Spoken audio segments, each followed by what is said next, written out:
कुछ ऐसी आदतों के बारे में आप हमारे दर्शकों को बताएं कि क्या कुछ ऐसी आदतें हैं जिनसे हम सकारात्मक रह सकें, स्पिरिचुअलिटी से भी जुड़ सकें, काम भी कर सकें, जीवन में सकारात्मक बदलाव ला सकें। आजकल अधिकतर मनुष्य का जो समय जाता है ना, जो खिलौना है ना हाथ में उसी में चला जाता है। एग्जैक्टली। और वो खिलौना ही उनका जीवन हो गया है। बिल्कुल। आज मोबाइल एक ऐसा मनुष्य के जीवन के अंदर प्रवेश कर चुका है कि कई लोग इससे एडिक्ट हो गए हैं। बिल्कुल। और इतना एडिक्शन है कि उसको छोड़ नहीं पाते हैं। रिहैबिलिटेशन सेंटर्स खुलने लगे हैं कि मोबाइल के एडिक्शन से वही अंदर में केमिकल रिएक्शन हो रहा है, ब्रेन के अंदर वो केमिकल सिक्रिएशन होता है कि जिससे मनुष्य जैसे कोई ड्रग्स लेता है और सिक्रिएशन होता है, इसी तरह मोबाइल एडिक्शन भी एक ऐसा एडिक्शन हो गया है। तो इसीलिए हम तो यही कहेंगे और चाहेंगे भी कि हमारे जितने भी दर्शक हैं, जिस तरह से हफ्ते में एक दिन उपवास बहुत आवश्यक माना जाता है हेल्थ के लिए भी, तो स्पिरिचुअल इम्यूनिटी बढ़ाने के लिए, क्योंकि नेचुरल है उनका रेडिएशन इतना होता है कि जो व्यक्ति की mental immunity, emotional immunity, spiritual immunity ये सारी लो कर देता है ना, फिजिकल इम्यूनिटी तक लो कर देता है। तो इसीलिए जो है अगर हो सके तो हफ्ते में एक दिन उपवास जरूर करें जी। जिस तरह से धार्मिक कोई भी त्योहार आता है, कोई भी हमारा फेस्टिवल आता है, तो हम नए संकल्पों के साथ उसको आरंभ करते हैं जी। और उस समय अक्सर लोग उपवास रखते हैं फिजिकल हेल्थ कॉन्शियस को लेकर के भी। तो हम तो यही कहेंगे कि जब हमारी स्पिरिचुअल इम्यूनिटी बढ़ाने की बात आती है तो क्यों नहीं हम ये संकल्प भी लें कि हफ्ते में एक दिन या कुछ घंटों के लिए भी हम उपवास करें। बिल्कुल। उसको स्विच ऑफ रखें। देखो, कोई भी अर्जेंट मैसेज होगा कहीं का भी, तो दूसरे परिवार के सदस्य के तो फोन चालू है ना। बिल्कुल।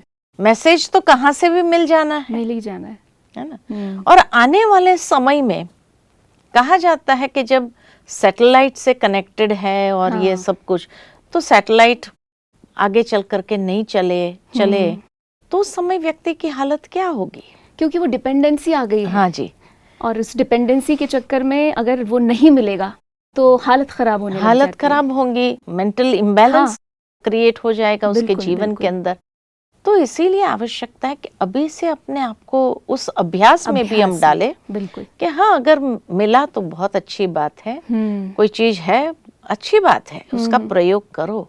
लेकिन आजकल जैसे हम इस तरह से भी बैलेंस बनाए, अपनी लाइफ को बैलेंस रखे, ताकि हम अगर वो नहीं मिला कोई कारणसर तो उसके बिना भी चला सकते हैं अपनी लाइफ को, कि हम वो डिपेंडेंसी में ना आ जाए, कि अधीनता उसकी ना आ जाए, अधीनता न हो करके अधिकारी बन करके यूज करें। ये जो भी साधन है, they are very good servants है ना। राइट। लेकिन आज वो मालिक बनते जा रहे हैं, अधिकार अपना स्थापित कर रहे हैं। तो they are very good servants या सर्वर्स, परंतु उसको मालिक नहीं बनाओ। बिल्कुल सही बात है। क्योंकि अगर उसको मालिक बना दिया तो जिंदगी को रुइन कर देगा वो। हम सभी सोशल मीडिया पर रहते हैं।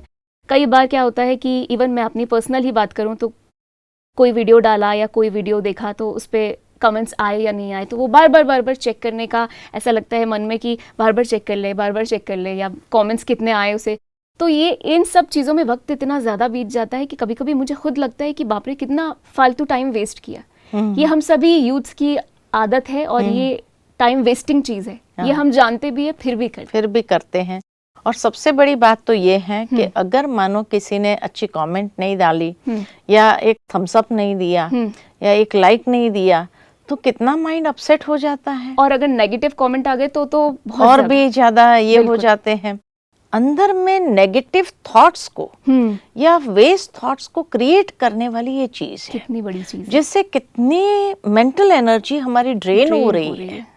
ये मनुष्य रियलाइज नहीं कर पाता है। Absolutely. और इस कारण से अगर देखा जाए कि जब ड्रेन हो जाता है, मेंटली एग्जॉस्टेड हो जाता है, तो नेचुरल है उसके अंदर वो जो उमंग उत्साह होना चाहिए दूसरे दिन को आरंभ करने का, फ्रेशनेस के साथ, नए विचारों के साथ, वो रहता नहीं है।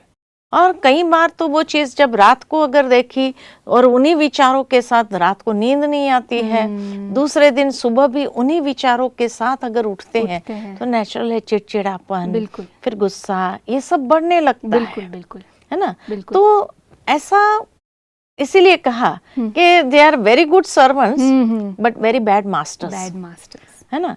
तो इसीलिए ये गैजेट्स को, ये सोशल मीडिया को ठीक है यूज किया आपने, मालिक बन के उसका प्रयोग करो, लेकिन उसकी अधीनता ना हो जिस कारण से अपनी लाइफ को हम रुइन कर दें। क्या ऐसा थॉट हम लाएं कि चलो भाई हमें अभी यूज नहीं करना ये चीज, क्या ऐसा थॉट हम लाएं कि उससे हमें कंट्रोल आ जाए? देखो यही है कि ये चीज के ऐसे अधीनता आ गई है जो उसको छोड़ना तो बड़ा मुश्किल लगता है। लेकिन कहा कि जैसे कुछ घंटों के लिए आरंभ करो कि ठीक है आज उसको स्विच ऑफ ही रखना है, उसको हाथ नहीं लगाना है, और उसके बिना भी देखे जिंदगी कैसे होती है। बिल्कुल, है ना। मैं कहीं गई थी अभी कुछ समय पहले, एक बहुत सुंदर फेयर था। अच्छा। उस फेयर में गए थे देखने के लिए, तो उन्होंने एक वाईफाई जोन रखा था फैमिलीज के लिए। और ये वाईफाई जोन्स में मुझे इंटरेस्ट आया कि ऐसी क्या चीज है, वाईफाई जोन क्यों कहा गया इसको। तो वाईफाई का मतलब बताया था विदाउट इंटरनेट फैमिली इंटरैक्शन। और इसीलिए जो उस वाईफाई जोन में जाता था तो फुल फैमिलीज जाते थे, इंडिविजुअल भी कोई जाते थे, तो उनको अपना मोबाइल जमा कर देना पड़ता था बाहर। वेरी नाइस कॉन्सेप्ट, कि उसको लेकर के नहीं जाना है। जी। वो फिर आपको वो टोकन देते थे तो आपको आपका मोबाइल मिल जाता था फिर अंदर जाने का। और सचमुच वो पुरानी गेम्स, सांप सीढ़ी की गेम है, वो बैठ करके खेलो आप अपने बच्चों के साथ, सबके साथ, और आप मानेंगे नहीं, बिल्कुल बच्चे इतना एंजॉय कर रहे थे, वहां तक कि बड़ों के चेहरों को भी मैंने देखा, बड़े भी इतना एंजॉय कर रहे थे कि जैसे उनके पुराने दिन आ गए। कहीं कैरम खेल रहे थे, कहीं और कुछ कर रहे थे। मना देखा गया कि वो पुराने जो इंडोर गेम्स थी उसमें आप कहीं भी बैठो, किसी के साथ भी बैठो, कोई पहचानता है नहीं पहचानता है, लेकिन ये वाईफाई जोन में अगर आप चले जाओ तो बहुत आनंद आया। 1 घंटा हम लोग वहां रहे, हर एक के चेहरे को मैं देखती रही कि बिना मोबाइल के कितने खुश है। हाँ। और फिर 1 घंटे के बाद कई लोग तो टाइम भूल जाते थे, इतना बच्चे भी जिद करते थे कि नहीं और खेलना है और खेलना है। और फिर जब बाहर निकलते थे अपना मोबाइल लेकर के, तो भी जैसे उसी चीज के बहुत समय के बाद ऐसा जैसे अनुभव करने का वापस चांस मिला। तो ऐसे हमें भी ये संकल्प लेना होगा या कुछ घंटे के लिए कि भाई हमारी फैमिली इंटरेक्शन बहुत अच्छी हो, विदाउट इंटरनेट फैमिली इंटरेक्शन बहुत अच्छी हो। ऐसे कुछ घंटे हम अपने घर को भी वाईफाई जोन बनाए। इतनी खूबसूरत बात है कि वाईफाई जोन अगर ऐसा घर घर में हो जाए और इस तरह से हम लोग कुछ समय के लिए अपनी फैमिली के साथ ही वक्त बिताएं तो कितनी अच्छी हो जाएगी जिंदगी। एक दूसरे के साथ का जो सामीप्य आएगा ना, जी बिल्कुल, उससे जो इमोशनल बॉन्ड जो था आज टूटता जा रहा है, तो वो इमोशनल बॉन्ड फिर से बनेगा और हम एक जीवित इंसान की तरह वापस हो जाएंगे। आज जो गैजेट्स के साथ मनुष्य जीता है तो जैसे वो भी एक मशीन बनता जा रहा है, वो भी एक गैजेट बनता जा रहा है। बिल्कुल, है ना, रोबोट बन गया। तो इसीलिए रोबोट के बदले या उस गैजेट के बदले क्यों नहीं हम वो वापस इमोशनल बीइंग्स बने और उस तरह से अपने फैमिली के अंदर जिए। बिल्कुल। तो मैं समझती हूँ ये नए साल में हमें यही नया संकल्प लेना चाहिए। बिल्कुल दोस्तों, नए साल में इतनी सारी चीज़ें हैं करने के लिए, लेकिन अगर वाईफाई जोन अगर आप अपने घर में बनाते हैं, जैसे ही आप उस गैजेट से दूर होते हैं वैसे ही आप अपनी फैमिली के करीब होते हैं, उनसे इंटरेक्शन आपका बढ़ता है और यही संकल्प आपको अपनी फैमिली के साथ आपके रिश्ते स्ट्रॉन्ग बनाने में ज़रूर मदद करेगा। इन्हीं शब्दों के साथ, इन्हीं विचारों के साथ मुझे दीजिए इजाज़त। Thank you so much Usha बहन आपका आने के लिए हमारे कार्यक्रम में। ओम शांति। ओम शांति।